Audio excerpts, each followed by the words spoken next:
ಚನ್ನಗಿರಿಯ ಪ್ರಮುಖ ಬಡಾವಣೆಯೊಂದರಲ್ಲಿ ಪ್ರತಾಪ ಹಾಗೂ ಪ್ರದೀಪ ಎಂಬ ಸಹೋದರರಿಬ್ಬರು ವಾಸವಾಗಿದ್ದರು. ಪ್ರತಾಪನದು ದುರಾಸೆ ಗುಣ. ತನ್ನ ಸಹೋದರ ಪ್ರದೀಪನಿಗೆ ಮೋಸ ಮಾಡಿ ಇರುವ ಆಸ್ತಿಯೆಲ್ಲ ತನ್ನದಾಗಿಸಿಕೊಂಡಿದ್ದ. ಗುಡಿಸಲಲ್ಲಿದ್ದ ಅವರಿಬ್ಬರ ಮನೆ ಅಕ್ಕಪಕ್ಕದಲ್ಲಿತ್ತು. ಪ್ರತಾಪನಿಗೆ ಊರಲ್ಲಿ ಅಷ್ಟೇನೂ ಒಳ್ಳೆಯ ಹೆಸರಿರಲಿಲ್ಲ. ಇತ್ತ ಪ್ರದೀಪನಿಗೆ ಗುಣವಂತನೆಂಬ ಹೆಸರಿತ್ತು. ಪ್ರತಾಪ ಅರಮನೆಯಂಥ ತನ್ನ ಬಂಗಲೆಯನ್ನು ಮೋಜು ಮಸ್ತಿ, ಕುಣಿತ ವ್ಯಭಿಚಾರಕ್ಕೆ ಬಳಸಿಕೊಂಡಿದ್ದ. ಅನೈತಿಕ ಚಟುವಟಿಕೆಗಳ ತಾಣವಾಗಿಸಿಕೊಂಡಿದ್ದ. ಇತ್ತ ಪ್ರದೀಪ ನಿರ್ಗತಿಕ ಸ್ಥಿತಿಯಲ್ಲಿದ್ದರೂ ಸಾಕಷ್ಟು ಜನರಿಗೆ ಇರುವ ಸ್ಥಳದಲ್ಲೇ ಆಶ್ರಯ ಕೊಟ್ಟಿದ್ದನು. 10 ಮನೆಗಳಲ್ಲಿ ಭಿಕ್ಷೆ ಬೇಡಿ ತಂದ ಧಾನ್ಯಗಳನ್ನು ಬಳಸಿಕೊಂಡು ಅಡುಗೆ ಮಾಡಿ ಅವರ ಹೊಟ್ಟೆ ತುಂಬಿಸುತ್ತಿದ್ದನು.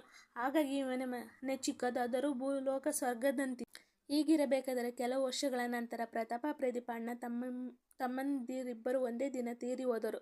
ಯಮರಾಯ ಬಂದವನೇ ಅಣ್ಣ ಪ್ರತಾಪನನ್ನು ನಾಯಿಯಂತೆ ದರದರನೆ ಎಳೆದುಕೊಂಡು ಹೋಗಿ ನರಕಕ್ಕೆ ತಳ್ಳಿದ. ಆದರೆ ತಮ್ಮ ಪ್ರದೀಪನನ್ನು ಸ್ವತಃ ದೇವದೂತರು ಬಂದು ಬಹಳ ಗೌರವಯುತವಾಗಿ ಪುಷ್ಪಕ ವಿಮಾನದಲ್ಲಿ ಸ್ವರ್ಗಕ್ಕೆ ಕರೆದುಕೊಂಡು ಹೋದರು. ಲೌಕಿಕ ಬದುಕಿನಲ್ಲಿ ಮನಸ್ಸು ಇಚ್ಛೆ ಜೀವನ ನಡೆಸಿದ ಅಣ್ಣ ಪ್ರತಾಪನಿಗೆ ನರಕವೇ ಪ್ರಾಪ್ತಿಯಾಗುತ್ತದೆ ಇರುವುದರಿಂದ ಮೌಲ್ಯಯುತ ಬಾಳ್ಮೆ ನಡೆಸಿದ ತಮ್ಮ ಪ್ರದೀಪನಿಗೆ ಸ್ವರ್ಗಕ್ಕೆ ಹೋಗುತ್ತಾನೆ.